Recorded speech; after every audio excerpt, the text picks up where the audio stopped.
And he was the one who went out on the road and told people away from where Jesus had lived all about Jesus, which is kind of cool. But before he did that, he was a pretty bad dude.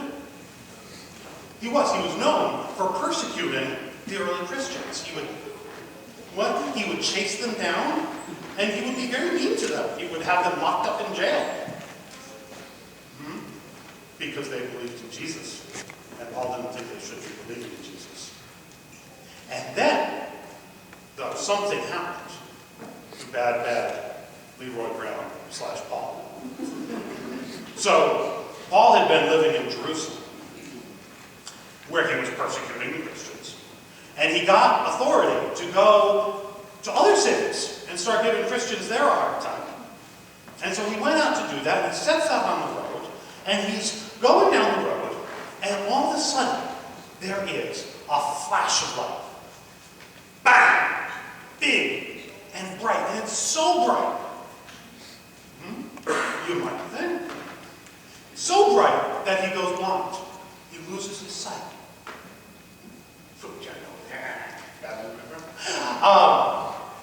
He loses his sight, and he falls down, and there's a voice. And the voice is Jesus' voice, saying, "Why are you doing this?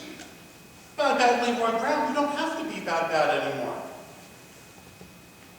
And he invites him. God is like an angel.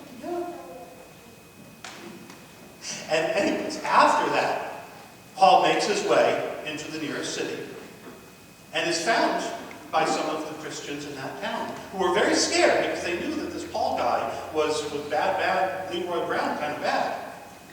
But they went and found him anyways. And they helped him.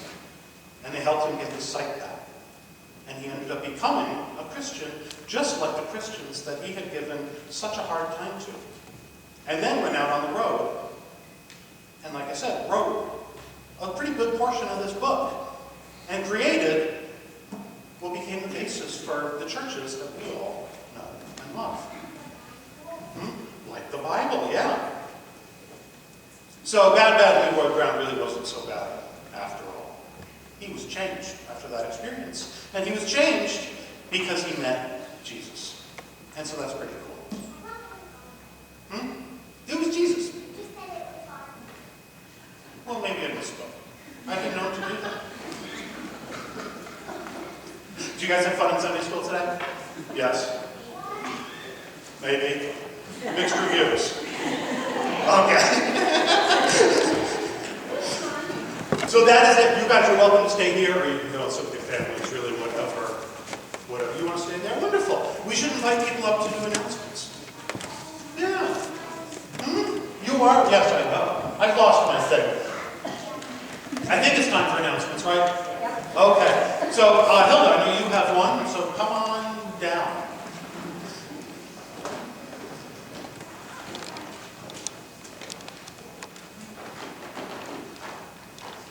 Good morning, everyone. Thank you. I am here representing, or to tell you about, the Women's Fellowship Program this coming Wednesday. The program begins at 1 o'clock, and it is in the parlor section of the parish hall. We usually spread a little bit through 2 rooms. So the program is being presented by a local author, a man named Herman Botzel. He has written a book called The Proactive Driver, and his history is such that he's been an engineer and involved with designing roads and things like that. And this is information that he has gathered over his lifetime. I spoke with him yesterday, and he's very excited to come. Now, the thing I would like to do that is perhaps a little different is invite anyone in the congregation, or anyone who you think might benefit or would like to know this information. We have spouses, we have friends, we have brothers. I know that I always liked to drive in my family. It's not that Peter wasn't a good driver, but he drove so much he enjoyed having me drive.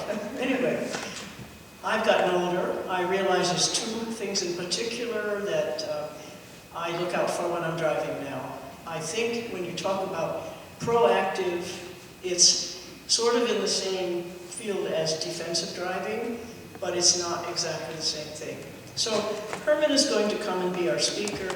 We always have light refreshments, and I would invite all of the women in the fellowship and any spouses, friends, brothers, whomever. Invite your friends and see if we can have a good audience for our speaker. 1 o'clock this coming Wednesday, the 13th, in the parlor of the church. Thank you.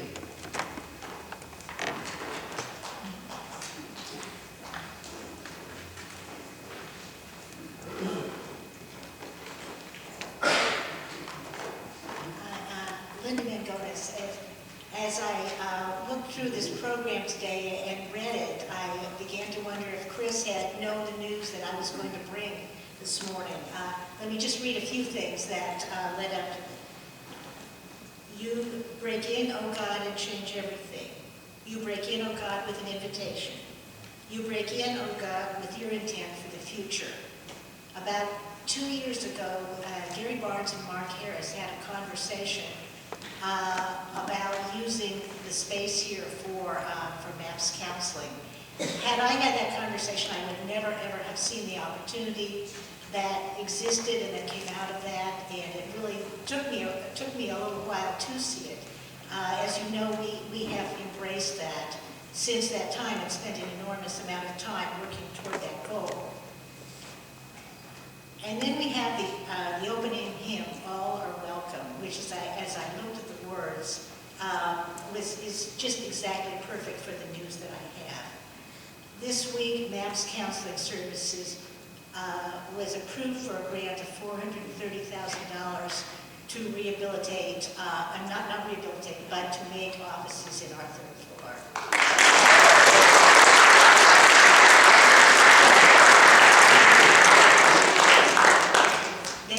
They will still need to raise a little bit of money, but I think with this start, it will be much easier to raise it.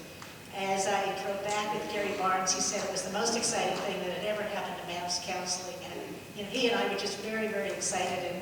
And the agency that funded it, the people said it was really by far the most interesting project that was funded this time. So it's just a very, very exciting moment, I think, for all of us, but it also means a great deal of work ahead to do the things that we need to do to make that happen.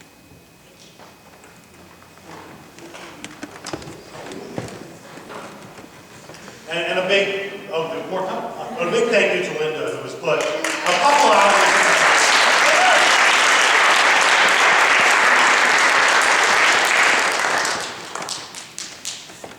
So I submitted what's in your bulletin for the Sunday morning book group and didn't put a room number on there. So I'm just up here to remind you that we are doing Traveling the Prayer Path of Jesus at 9 o'clock on Sunday mornings. It's the room behind the sanctuary. I never can remember the room number anyway. Thank you, 202. And also, I didn't realize, this is something that was used during the Lenten gatherings, I didn't realize that Pastor Christine is one of the consultants on this book. So it's something that our pastor has been involved in. It's a wonderful book about prayer. You don't have to read the book. You can just come and talk to us, talk to each other about our prayer experiences. And it's pretty inspirational. So I hope that you'll join us on Sunday mornings at 9 o'clock at 202.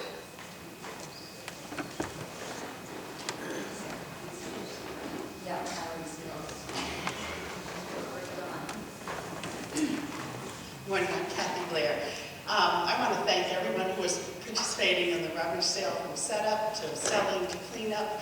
I don't know that people know what a wonderful outreach ministry that is to the whole community, and how welcoming the church is to people in the community during that time. And then to clean up and have it ready for a tailgate dinner an hour later was quite a feat yesterday. But as I was cleaning up, a young girl, probably 7 or 8, came into the church and asked if she could use the bathroom. She'd been playing on our tot lot like dozens of community children do every week.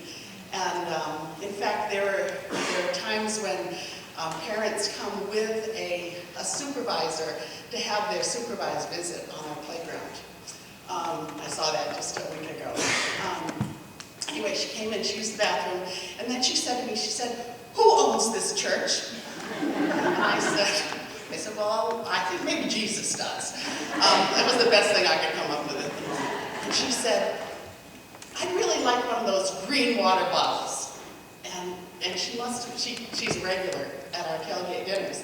And I knew what she was talking about, and it's this. Chris ordered some for our youth group when they went on their environmental mission trip to Puerto Rico. And we had a few left in the kitchen, and I was pretty sure I knew where they were.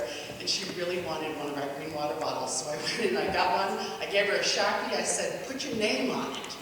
And I said, what is your name? And her name is, I think, Lakeisha or something like that. So I'd like you to pray for Lakeisha and give thanks for the ministries of our church that are making that outreach, like the rummage sale and the tailgate dinners and our overflow shelter, because I think those are the stories we don't hear enough about. Thank you, Kathy. Any other announcements, or have we covered it? I think we've covered it. So friends, let's sing a new song. Hymn number 25, Sing a New Song.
Friends, as we go, back out into the world, back out into our lives, back out into the coming week, we go knowing we are beloved of God, as is everyone else who we will meet on our journey.